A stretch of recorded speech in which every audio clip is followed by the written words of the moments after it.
had just slipped my shoes off when the hallway light clicked out on its timer. That soft, final click, the sound that says, "The day is over." I let my shoulders drop for the first time since morning. The dishwasher hummed. Seattle rain ticked against the window. My phone lay face down on the counter, finally quiet. Then the doorbell went off. Not a polite ring. A hard, thumb-jammed buzz that stayed pressed a beat too long. I didn't move. I checked the time on the microwave. 7:14 p.m., Friday.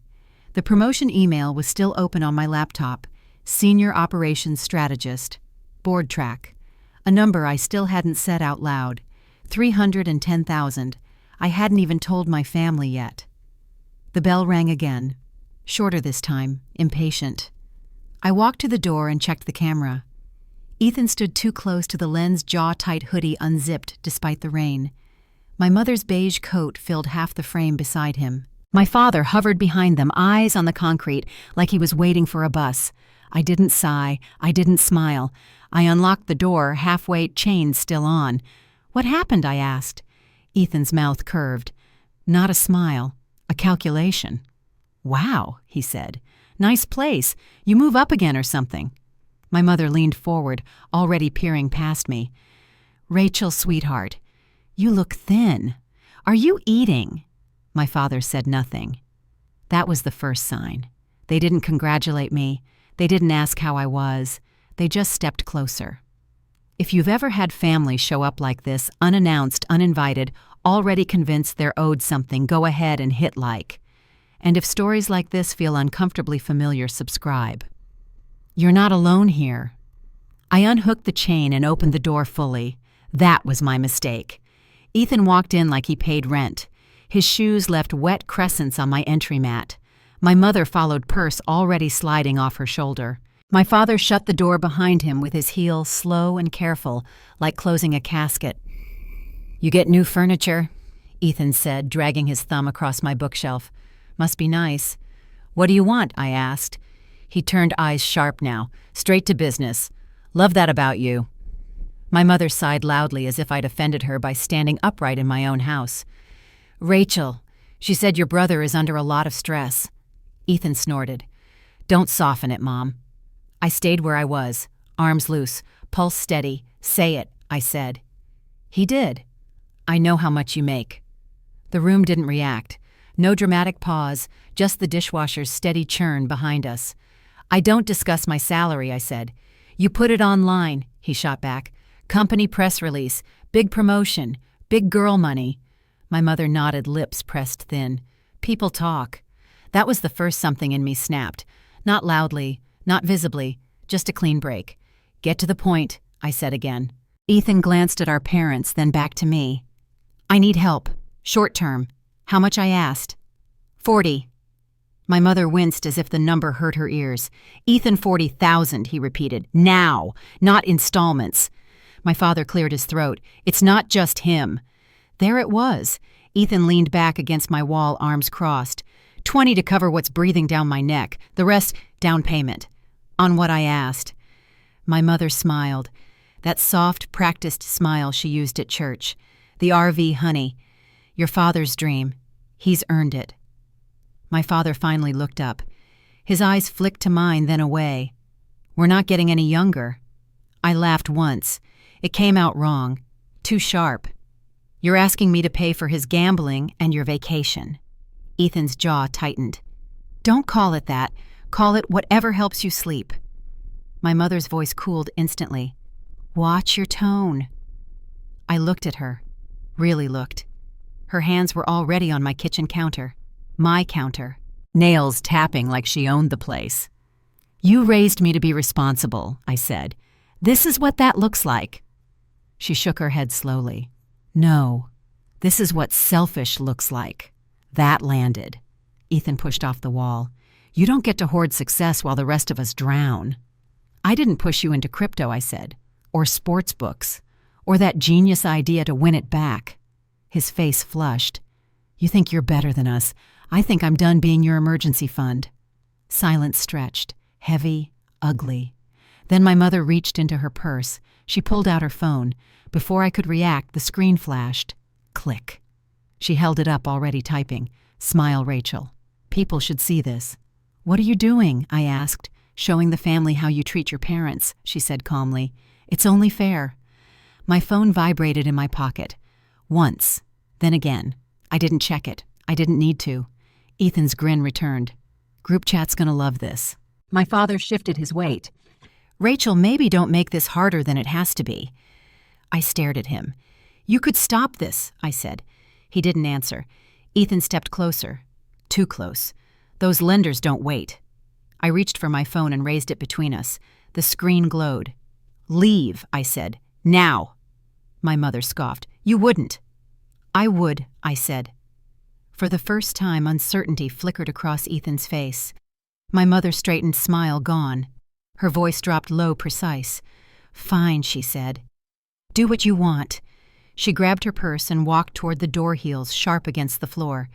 My father followed without a word. Ethan lingered. He leaned in just enough for me to smell stale coffee and rain. This isn't over, he said. I didn't blink. The door closed behind them. The lock slid home.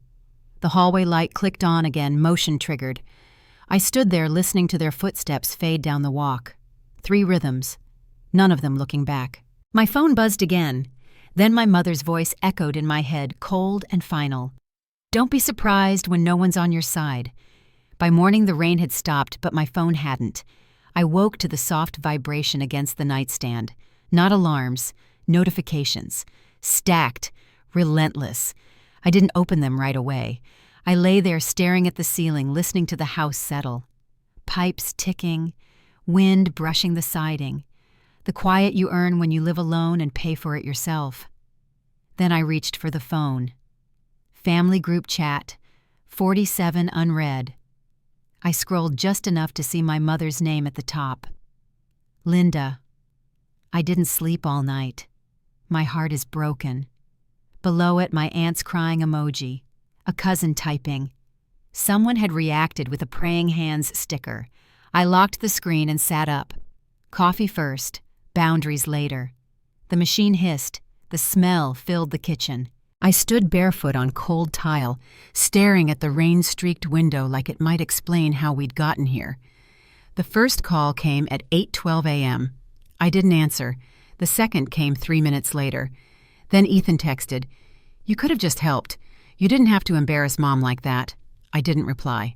At 9:01, my mother left a voicemail. Her voice was soft, tired, carefully cracked. Rachel, honey, your father didn't eat breakfast. He's so worried. We're not asking for everything. Just help. Families help each other. I deleted it without finishing. At 9:27, my father texted for the first time in years. Let's talk this out like adults. I stared at the words until they blurred. Adults. I thought of the first time Ethan took money from me. I was 22, still in school, working nights at a shipping warehouse, saving every extra dollar in an envelope hidden behind winter coats in my closet. $5,000. Tuition buffer, rent insurance. I came home one night and the envelope was gone. Ethan hadn't even denied it. Relax, he'd said from the couch. I needed it short term. My mother had waved it off. He's your brother. My father had stared at the TV. That was the first lesson. Money moved one way in this family. By noon, the messages shifted. The tone hardened. Linda, after everything we sacrificed, no vacations, no savings, no help. This is how you repay us. I laughed once, dry, bitter, no vacations. I remembered the beach photos, the cruises, the RV brochures long before Ethan ever gambled. The lies had better posture than the truth. At 12:43, Ethan posted in the chat. A real daughter would help her parents retire with dignity. That was the second snap. Not loud, not visible, but permanent. I finally typed, I am not funding debts I didn't create. This conversation is over. The typing bubbles appeared instantly. My mother called. I answered this time. Rachel, she said, voice trembling. Why are you being like this? Like what I asked. So cold. I leaned against the counter. The dishwasher clicked off. Silence settled. You showed up at my house uninvited, I said. You demanded money. You took pictures. You posted them. She sighed. You're focusing on the wrong details. There are no other details. She lowered her voice. Your cousin Amanda's daughter just bought her parents a camper. Did you know that? There it was. Good for her, I said. Families celebrate success together, my mother pressed. They don't hoard it. I'm not hoarding anything. You're choosing money over blood. I closed my eyes. Blood isn't a bill, I said. Her breath sharpened. That's an ugly thing to say. What's ugly is pretending this is about love. She went quiet for half a second. Then she said very clearly, You're embarrassing us. That was the real wound. Not the money, not the debt, the optics. I'm done, I said. Don't come to my house again. She laughed, short, disbelieving. You think you can just draw lines now? Yes. You didn't draw lines when we paid for your braces, she snapped. I didn't correct her. I remembered the check I'd written at 19. The loan, the interest. Rachel. She continued, if you don't help us, people are going to have opinions. I'm aware. You work with important people, she said. Would be a shame if they got the wrong impression. I hung up. The post went live an hour later, a photo of my front door, cropped just enough to show my silhouette through the glass. The caption read, When success turns your child's heart cold. Comments poured in. Aunt, cousin, old church friends. Someone wrote, Money changes people. Another praying she remembers where she came from. Ethan added a comment of his own.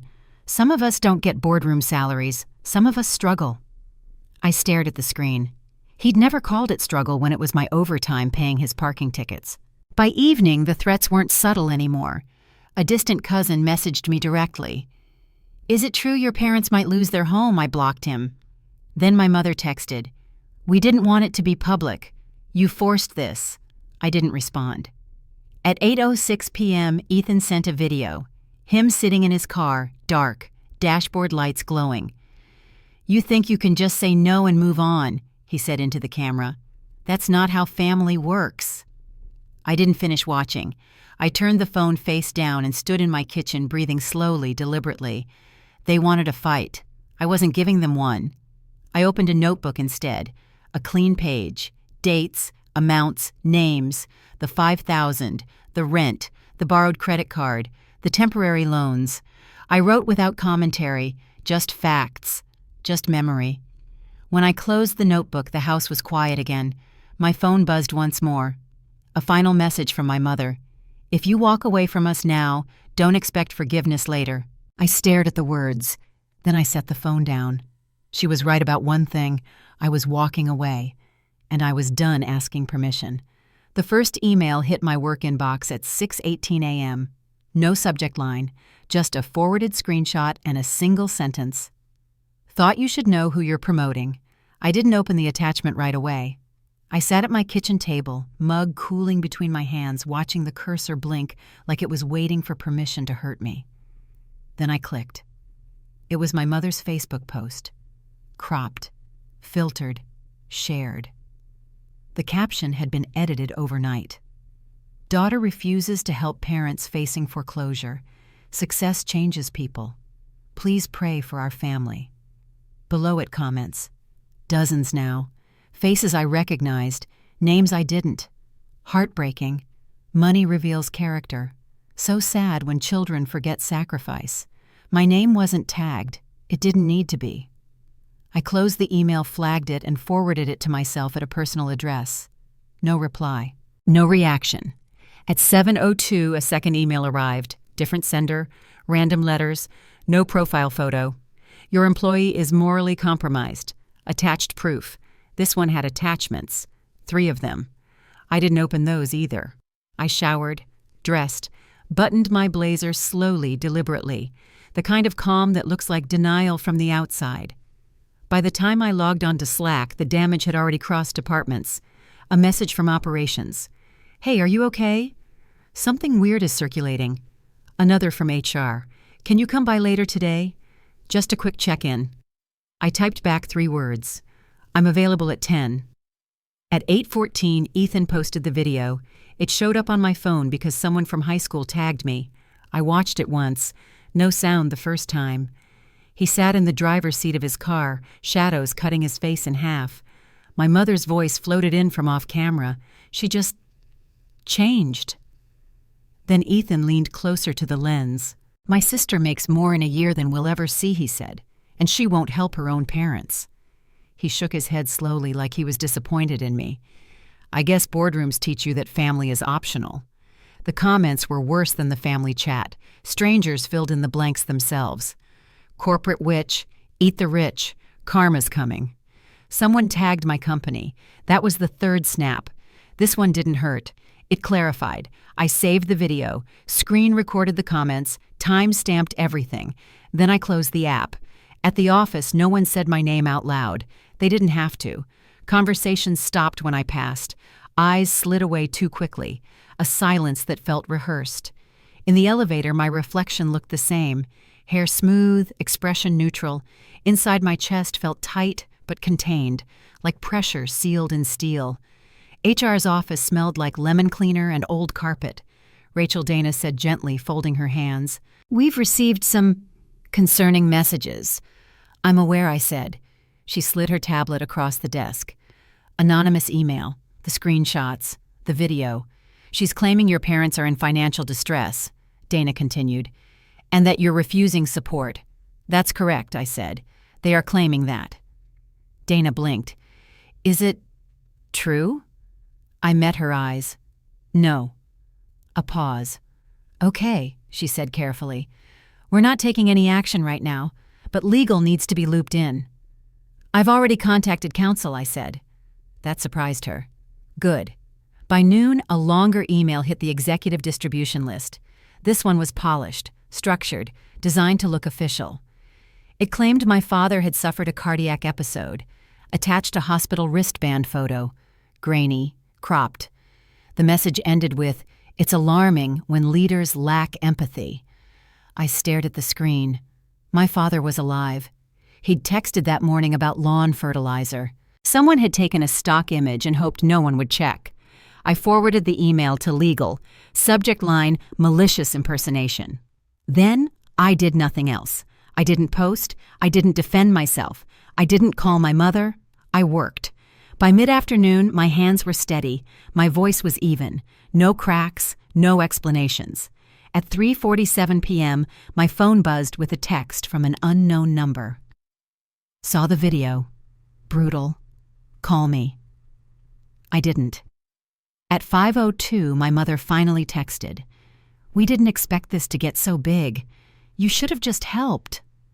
I stared at the message. Not an apology, not concern, blame. I set the phone down. That evening, I didn't go home right away. I drove to a quiet parking lot near the water and sat there engine off watching ferries cut through gray waves. That's when I called the lawyer. Michelle Carter answered on the second ring.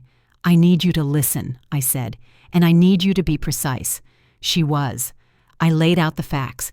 No emotion, dates, posts, emails, videos. She didn't interrupt. When I finished, she said, "They're escalating intentionally. I know. This isn't about money anymore," she continued. "This is about control." "I know." She exhaled once. "Good. Because that means we don't negotiate." I closed my eyes. "Next steps," I asked. "Preserve everything she said. Do not engage.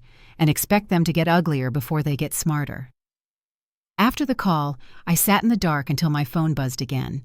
Another notification, another repost, another lie.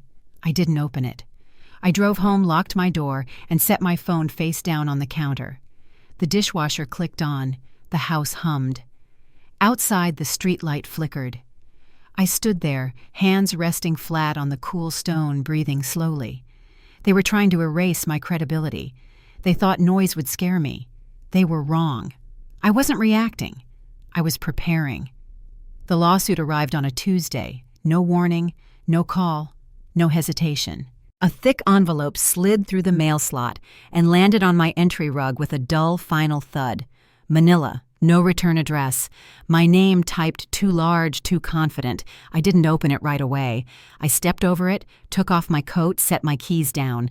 The house smelled faintly of lemon cleaner and rain-soaked wool. Normal things. Anchors. Then I picked it up. petition for family support and ongoing financial obligation. They were suing me, not asking, not negotiating, demanding $65,000 in immediate arrears, monthly support after that, interest included, attached copies of tuition receipts, bank confirmations, dates neatly aligned with my college semesters. They were fake, the fonts were wrong, the logos off-center. One document listed a school I never attended. I took photos of everything, front, back, margins, sent them to Michelle with one line they filed. She called within minutes. "They're bluffing," she said. "Badly." "It gets worse," I replied. "They're lying under oath." Silence on the line. "Then good. That means consequences." 2 days later, the second filing hit. This one wasn't about money, it was about me. Petition for capacity evaluation. They were claiming I was mentally unfit to manage my finances, that my sudden success had triggered paranoia, that I was unstable, influenced, delusional. My mother had signed it. So had my father. I stared at the document until the words blurred into shapes.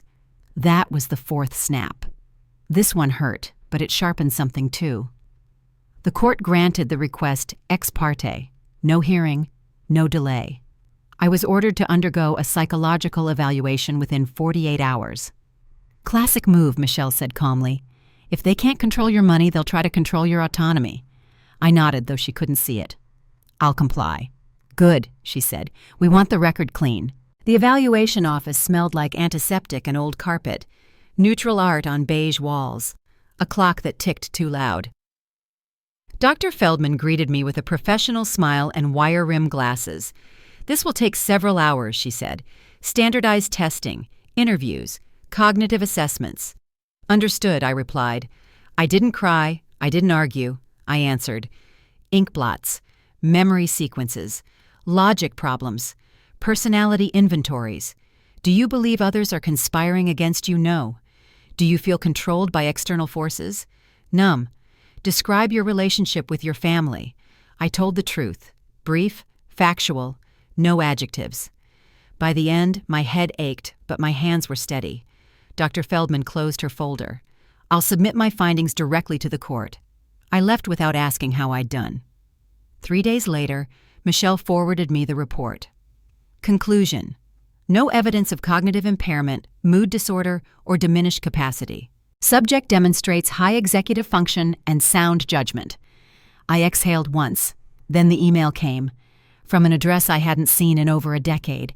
Hannah, my half-sister, the one who'd left at 19 and never looked back. "I saw your name online," she wrote. "I think I know what Mom's doing. Call me. We spoke that night." Her voice was older, quieter, but steady. "She did it to me, too," Hannah said. Different excuse, same lie. She sent the files before I even asked. Bank statements, casino receipts, email backups, dates highlighted, the same semesters my parents claimed they'd paid my tuition. $18,000, spent at blackjack tables, sports books, cash advances. My mother's signature everywhere. "She told you she paid your school," Hannah said. "She told everyone." I stared at the screen, jaw tight. "I worked doubles those years," I said. "I took loans." "I know," Hannah replied. "That's why I left." Michelle nearly smiled when she saw the evidence. "This," she said, tapping the screen, "ends it." The hearing was set for the following Thursday. The courtroom was smaller than I expected, wood-paneled, smelled faintly of polish and paper. My parents sat at the plaintiff's table. My mother wore pearls. My father stared at his hands. They didn't look at me. The judge entered. Files shuffled. The room settled. Michelle stood. "Your Honor," she said evenly, "the plaintiffs have submitted falsified documents and initiated a bad faith capacity petition." She didn't raise her voice. She didn't need to. Exhibits appeared on the screen. Side by side, fake receipts, real bank records, casino charges lining up perfectly with tuition dates. My mother's breath caught. My father finally looked up. Hannah testified remotely, calm, clear, unshaken. "She lied," Hannah said. "About both of us." The judge leaned back, fingers steepled. "Mrs. Morgan," he said, turning to my mother, "do you wish to explain the discrepancy?" My mother stood, Her voice trembled. It was family money. The judge's expression didn't change. Family money does not fabricate receipts, he replied. The ruling was swift, petition dismissed, sanctions imposed, attorney's fees awarded, a no-contact order issued. 5 years. My mother's mouth opened, closed. My father sagged in his chair. No one yelled. No one needed to. Outside, the air felt different. Lighter, sharper. Michelle handed me the stamped order, ink still fresh. You did exactly right, she said. I nodded. I didn't feel victorious. I felt finished. Behind us, my parents remained seated frozen, in a silence they could no longer manipulate. Truth had done what shouting never could. It ended the story, on the record. The judge's order didn't end things loudly. It ended them cleanly. A week after the ruling, the certified copies arrived, heavy paper raised seal. My name printed correctly for once. I slid them into a folder and placed it in the safe deposit box downtown, the kind that smells like metal and old money. Not out of fear, out of finality. The court dismissed every claim, not partially, not conditionally, dismissed. They were ordered to pay my legal fees. 30 days, no extensions. Miss a payment and the penalties would stack. The no-contact order was longer than Michelle expected. 5 years. 5 years of distance measured in feet, not feelings. 500 feet from my home, 500 from my workplace. No calls, no emails, no accidental run-ins at grocery stores. The order was blunt, unsentimental. It didn't mention love, or family, or forgiveness. It didn't need to. 2 days later, Ethan tested it. I was leaving the office parking garage when I saw him leaning against a concrete pillar near the exit ramp. Hoodie up, phone in hand, like he'd planned to look casual. I didn't slow down. I got into my car, locked the doors, and pulled forward. He stepped into the lane. I stopped, rolled the window down 2 inches. Get out of the way, I said. He scoffed. You really gonna hide behind paperwork now? Before I could answer, a security cruiser rolled in behind him, lights flashing, not dramatic, just enough. The officer stepped out. Sir, he said calmly, you need to move. Ethan turned. This is my sister. The officer didn't blink. She has an active protective order. That did it. Ethan's shoulders dropped. Not in shame, in calculation. He backed away, hands up, mouth tight, whatever he muttered. This family's dead anyway. The officer watched him leave, then turned to me. You want to file a violation? He asked. I shook my head. I want him gone. He nodded. Already is. That was the last time I saw Ethan. My parents didn't fight the order. They couldn't afford to. The RV never materialized. The dealership pulled the hold. The brochure disappeared from their kitchen counter. Their house went quiet, then smaller. They sold what they could, furniture, jewelry. A lifetime of, we deserve this. The money barely covered the sanctions. They moved into a short-term rental near the highway. Beige walls, thin curtains, no photos in the windows. No one called me to explain. No one apologized. Silence did the work instead. 8 months passed. In that time, my life expanded without noise. I stopped flinching when my phone buzzed. I stopped scanning crowds for familiar shapes. The knot in my chest loosened into something like breath. At work, I was promoted again. Vice President, Strategy and Integration. The announcement went out on a Tuesday morning. Clean language. No adjectives. No mention of resilience or overcoming adversity. Just performance. I didn't post it anywhere. That night I stood in my backyard with a hose in my hand watering the small apple tree I'd planted the week after the hearing. The soil was dark, the leaves new, fragile but holding. The house behind me was quiet. No shouting, no footsteps pacing the hall, no phone vibrating with accusations disguised as concern, just the sound of water and dusk settling in. A letter arrived in late July. Plain envelope, shaky handwriting. My grandfather. I don't understand everything that happened, he wrote, but I know you did what you had to do. Take care of yourself. No return address, no follow-up. I folded the letter once and placed it on the fridge, held there by a magnet shaped like a lighthouse. The weeks after that blurred in the best way, meetings, travel, evenings where I cooked dinner just because I felt like it. No family holidays to negotiate, no birthdays to dread, no silence that needed decoding. One evening as the sun slid behind the fence, I sat on the back steps and realized something had changed. I wasn't bracing anymore. I wasn't waiting for the next demand. I had stopped rehearsing explanations in my head. The house didn't feel empty. It felt intact. People think walking away is dramatic. It isn't. It's quiet, administrative, final. It's choosing not to answer a call, choosing not to explain a boundary, choosing not to bleed just because someone shares your name. I didn't disappear. I stayed exactly where I was. They just lost access. I don't tell this story to sound strong. I tell it because strength isn't loud. It's choosing to live without permission. I didn't abandon my family. I just stopped letting them destroy me.